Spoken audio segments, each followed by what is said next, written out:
Dans quasiment toutes les grandes villes de France, on a des pigeons. Beaucoup de pigeons. Tantôt considérés comme un symbole, tantôt comme des nuisances, ils ont pas toujours la vie facile et on va voir ensemble pourquoi.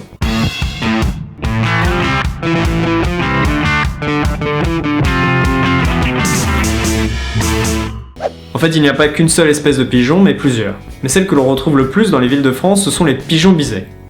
Ou presque. À l'origine, le pigeon est un animal sauvage que l'homme a domestiqué, principalement pour en faire des messagers, les pigeons voyageurs, l'ancêtre des emails, mais aussi parfois pour le divertissement, dans des spectacles, et également pour sa viande. Bref, il fut un temps où le pigeon avait un rôle dans les sociétés humaines, et parfois, certains de ces oiseaux s'échappaient de leur élevage. Et aujourd'hui, alors que les pigeons domestiques ne sont plus vraiment au goût du jour, ceux qui nous restent dans les villes sont les pigeons qui ont été utilisés par l'homme mais qui se sont échappés. On observe d'ailleurs avec le temps que les pigeons devenus libres n'ont plus les mêmes phénotypes que leurs ancêtres purement sauvages. Car la sélection de l'homme en a fait des oiseaux avec des caractéristiques légèrement différentes. Et comme ici, lorsqu'un animal domestiqué s'échappe pour retourner à l'état sauvage, on parle alors de marronnage. Les pigeons sont marrons.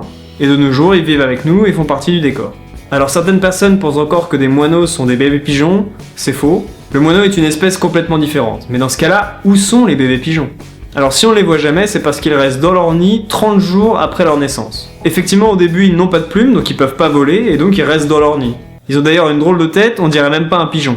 On estime qu'il y aurait environ 80 000 pigeons à Paris, et cette cohabitation ne plaît pas à tout le monde. Entre les fientes qui abîment les bâtiments, les roucoulements qui dérangent, cet animal est parfois en proie à la rage des habitants. Tandis que de l'autre côté, certaines personnes ont un véritable amour pour les pigeons et ne cessent de leur jeter du pain. D'ailleurs, est-ce qu'il faut vraiment nourrir ces pigeons ?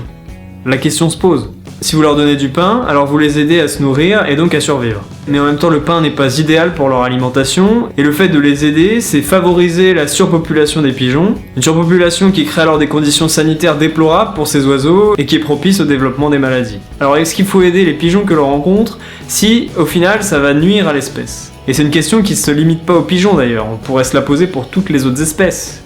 Pour l'homme aussi. Je crois d'ailleurs que je vais arrêter de manger moi, parce que sinon en 2050 on sera 10 milliards, on chiera tous sur les murs, ce sera vraiment l'enfer.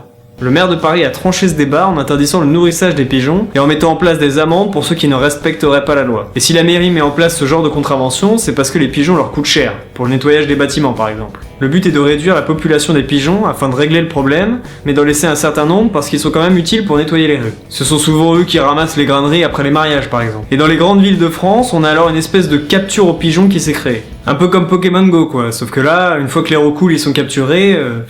Personnellement, je trouve ça vraiment barbare, d'autant que les pigeons ne sont pas responsables de leur situation, et heureusement plusieurs autres personnes pensent comme moi. D'ailleurs, certaines villes comme Paris ont mis en place des méthodes de régulation de population beaucoup plus douces, avec la mise en place de pigeonniers contraceptifs. C'est des gros pigeonniers dans lesquels quelqu'un est chargé de venir régulièrement pour prendre les œufs, les secouer très très fort afin de stopper le développement du fœtus. La méthode fonctionne mais reste insuffisante aux yeux de certains car elle coûte cher et en plus elle est beaucoup moins radicale que la capture et l'euthanasie. Et du coup la décroissance de la population des pigeons se fait beaucoup plus lentement. Les meilleurs moyens que les villes ont trouvés pour faire disparaître les pigeons, c'est alors de limiter leur nourriture en empêchant les nourrisseurs de leur donner à manger, et d'empêcher les oiseaux de s'installer chez nous avec des grillages, des barbelés, des trucs de ce genre. Pour qu'à terme le pigeon ne se sente plus chez lui en ville et qu'il parte de lui-même. Pour l'aspect sanitaire, on peut penser que le pigeon présente un risque important pour l'homme, mais en fait il n'en est rien. Il peut être certes porteur de maladies, mais les probabilités de contamination avec l'homme sont très faibles et les conséquences ne sont jamais graves. Ils n'ont pas été un vecteur de contamination pour la grippe aviaire par exemple. D'ailleurs, s'ils transportent des maladies, c'est principalement dû au fait qu'ils vivent en ville avec nous, mais dans les endroits où nous on veut pas aller, c'est-à-dire les endroits sales.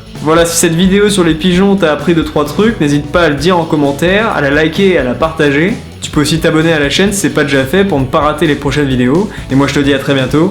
Allez, salut!